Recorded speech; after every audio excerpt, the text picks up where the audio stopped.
Amis de la chaîne, attention, une nouvelle vidéo arrive aujourd'hui, mardi, veille de la Ligue des Champions. Parce que demain, cette première phase de la phase de groupe de la Ligue des Champions va se terminer, pour laisser place soit au barrage, soit à la qualification directe pour les huitièmes de finale. Et le Barça veut se battre pour une place parmi ces 8 grandes équipes. Pour l'instant, le Barça est à la 9e place et il doit être dans le top 8. C'est-à-dire, nous sommes tout près, à un pas d'être parmi les 8 qui donnent accès aux huitièmes de finale. Pour l'instant, Arsenal, Val, Real Madrid, Liverpool, Tottenham, Paris Saint-Germain, Newcastle et Chelsea nous prennent la place. Mais famille, like et abonne-toi, je vais te donner les résultats possibles de demain. Pour que le Barça soit classé dans le top 8, sera-t-il ou ne sera-t-il pas? Moi j'ai confiance que oui. Alors ne pars pas, reste jusqu'à la fin de la vidéo et regarde, parce que la Ligue des Champions se joue à Barça aujourd'hui et aujourd'hui. Je t'apporte déjà en avance ce qui peut se passer dans les matchs, allons-y avec les pronostics des matchs de demain. Et ils sont déjà là, à l'écran, les rencontres, les matchs qui vont se jouer, ceux qui vont se disputer lors de la 8e journée de la Ligue des Champions, phase de groupe.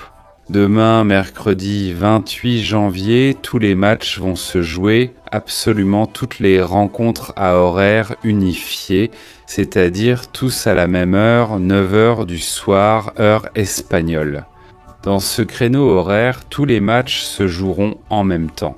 Dans Barça aujourd'hui, nous te donnons en direct le match Barça-Copenhague. Et bien sûr un multiplex avec tout ce qui se passe en Europe à cette heure-là en Espagne. Alors demain je t'attends ici sur la chaîne.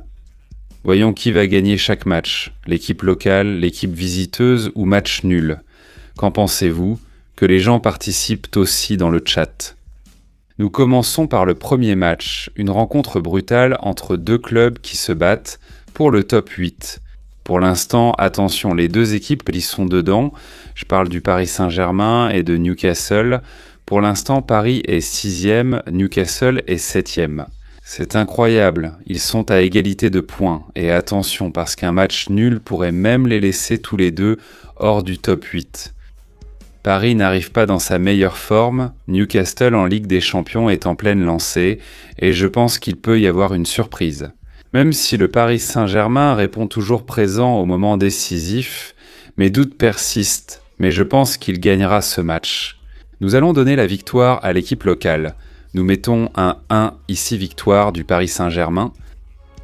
Le prochain match, nous allons au Galatasaray qui se déplace sur le terrain de City, le terrain de l'équipe de Guardiola. City arrive 10e, l'équipe turque 17e. Il y a une différence de 3 points entre les deux. C'est très serré. City n'arrive pas en forme en Ligue des Champions. Ils viennent de perdre leur dernier match, en plus assez mal contre Bodo, mais je pense qu'à domicile, ils gagneront aussi. Je n'attends pas beaucoup de surprises ici. City l'emporte contre Galatasaray, sans doute de justesse. Nous mettons aussi un 1 pour l'équipe de Pep Guardiola, victoire pour Petrovic. Dernière rencontre de cette tranche, Liverpool-Karabakh. Attention, Liverpool arrive dans une mauvaise passe, en ce moment ils sont 4e, pour l'instant le Karabakh rêve, il est à la 18e place. Ils peuvent se qualifier si les circonstances s'y prêtent, mais je pense qu'ils réussiront à domicile, donc je choisis aussi la facilité. Liverpool l'emporte, je reste prudent, Paris Saint-Germain City et Liverpool gagne. On continue. Dortmund-Inter de Milan, un grand match, on a l'Inter qui se bat pour le top 8, il y a aussi la 14e et la 16e place. Ça se joue à un point. Je vois ce match très serré, la famille, très équilibré, attention je crois qu'ils vont gagner.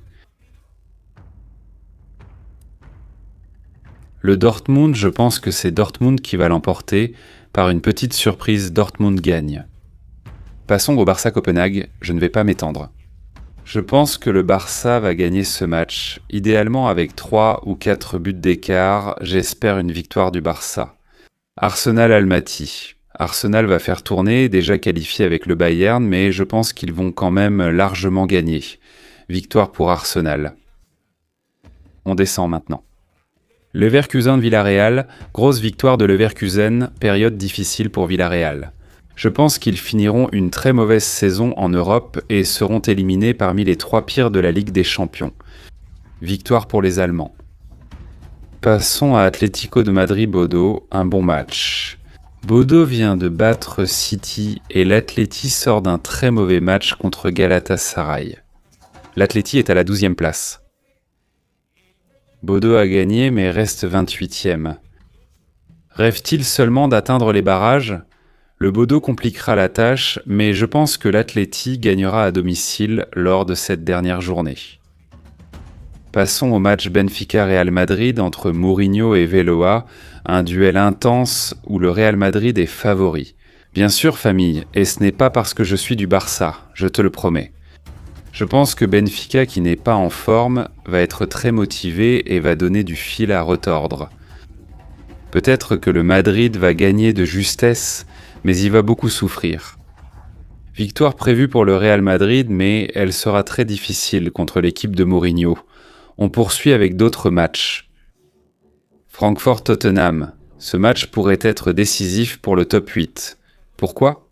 Parce que Tottenham arrive en bonne position, Tottenham est 5e et Francfort. Francfort est en bas, regarde, à la 53e place, Francfort est éliminé. Mais la famille, j'ai le sentiment que ce match peut au moins se terminer par un match nul. Ici, nous allons mettre un match nul pour Tottenham, un faux pas des Anglais, sur le terrain des hommes saucisses, donc Francfort-Tottenham, nous mettons match nul. Prochain match Bruges-Marseille, ici nous allons mettre une victoire à domicile, victoire de Bruges au PSV Eindhoven. Bayern de Munich. Y aura-t-il des rotations ? Je pense que ce match se terminera par un nul car le Bayern ne va pas forcer. Et le PSV a besoin d'une victoire pour garantir sa place en play-off, donc je pense qu'ils vont gagner. Ou au minimum un match nul pour le PSV.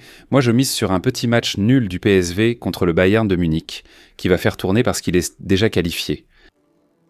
Ajax-Olympiakos ici, nouvelle victoire de l'Olympiakos, actuellement en série en Ligue des Champions. On va parier sur une victoire des Grecs qui rêvent d'atteindre les playoffs. Ceux de l'Ajax sont déjà éliminés de la Ligue des Champions après la victoire des Grecs. Attention, moment clé. Naples-Chelsea. Famille, ici l'équipe des Blues va trébucher. Match nul dans ce match, Naples a besoin de gagner pour se qualifier, mais je vais mettre un match nul Naples-Chelsea, match nul dans cette rencontre. À Monaco-Juventus, Monaco est au plus mal. Victoire de la Juve, donc victoire à l'équipe visiteuse, Union Sanguilaz-Atalanta. Ici, je vais mettre une victoire de l'Atalanta, qui vient de perdre son match contre l'Atlético de Bilbao, mais je pense qu'ils vont gagner contre le Sanguillas de justesse, mais ils vont gagner. Et attention, il ne nous reste plus que les 2 derniers matchs. L'Athletic Club va encore gagner contre le Sporting du Portugal et va se qualifier pour les playoffs, j'en suis absolument certain. Nico Williams gagne, le Sporting perd, ce qui lui ferait perdre sa place dans le top 8. Et enfin, Pafos Slavia de Prague, victoire pour le Pafos. Ainsi, le Barça serait dans le top 8. Quels seraient mes scores ? Tu es d'accord ? Tu en partages certains ou pas du tout ? Tu n'es pas sur la même longueur d'onde que moi ? Dis-le-moi en commentaire, explose le bouton like et abonne-toi. Demain, tous les matchs en direct avec Barça-Copenhague en vedette. Barça, hier Barça, aujourd'hui Barça toujours. Merci les culés. À bientôt.